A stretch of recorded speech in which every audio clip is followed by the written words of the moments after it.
Tindak kekerasan belakangan ini betul-betul mengkhawatirkan.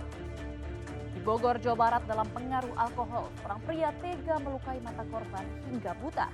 Sedangkan di Lebak, Banten, seorang bocah menjadi korban pembunuhan hanya karena hutang piutang. Sadis.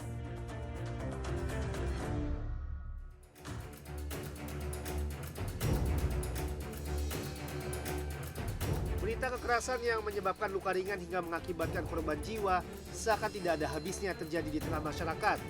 Berbagai macam motif dan modus kekerasan seakan mudah saja terjadi. Seperti beberapa waktu lalu di Bogor, Jawa Barat. Pria bernama Faisal alias Icak dengan tega melakukan penganiayaan hingga korban tak sadarkan diri. Tidak sampai di situ, pelaku dengan tega mencukil mata korban. Pelaku diduga dalam pengaruh minuman keras. Diketahui, pelaku juga telah menyerahkan diri ke polisi sambil didampingi keluarganya. Kondisi pelaku diamankan di Mapolsek Gunung Putri untuk pemeriksaan lebih lanjut. Sementara di Lebak, Banten, seorang anak menjadi korban penculikan dan penganiayaan hingga meninggal dunia. Korban ditemukan meninggal dunia dengan wajah tertutup lakban di tepi pantai di Kabupaten Lebak, Banten. Dari hasil otopsi sementara, korban menderita banyak luka lebam maupun tindakan kekerasan lainnya. Polisi menangkap 5 orang pelaku penculikan dan penganiayaan hingga meninggal dunia. Pelaku tega melakukan aksi kejinya karena diimingi uang sebesar 50 juta rupiah oleh R, salah satu otak pelaku.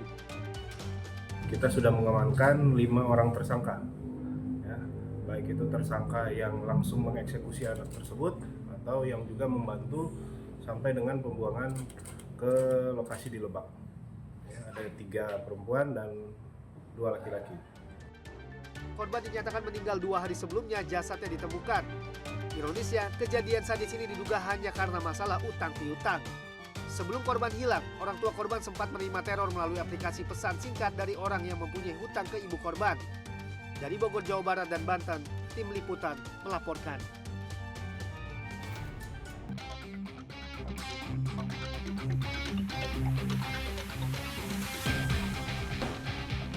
Kekerasan yang makin meningkat belakangan ini makin menegaskan Indonesia dalam darurat kekerasan.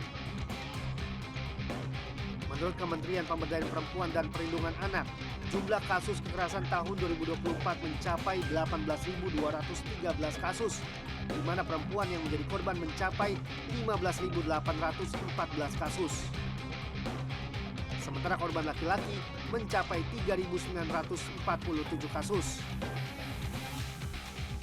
Jika dilihat dari tempat kejadian, korban kekerasan banyak terjadi di rumah tangga, yakni mencapai 11.195 kasus dengan korban perempuan dan anak total 11.980 kasus. Kekerasan Indonesia menurut Simfoni PPA yakni kekerasan seksual sebesar 8.427 kasus, kekerasan fisik 6.310 kasus, dan kekerasan psikis sebanyak 5.396 kasus. Sedangkan pelaku kekerasan berdasarkan hubungan dengan korban didominasi oleh kekasih korban total 3.149 kasus, suami sebanyak 2.814 kasus, dan 2 orang tua dengan 2.049 kasus. Darurat kekerasan yang terjadi di Indonesia menurut psikolog Maria Ulfa karena lemahnya pengendalian emosi. Memiliki kesulitan dalam mengendalikan emosinya, bahkan untuk permasalahan yang sepele bisa menyebabkan seseorang amarahnya menjadi sangat meningkat. Nah, ketika seseorang sulit untuk mengendalikan emosinya atau amarahnya itu sendiri, maka bisa saja kekerasan itu terjadi. Kendalikan emosi sebelum sesal menghampiri.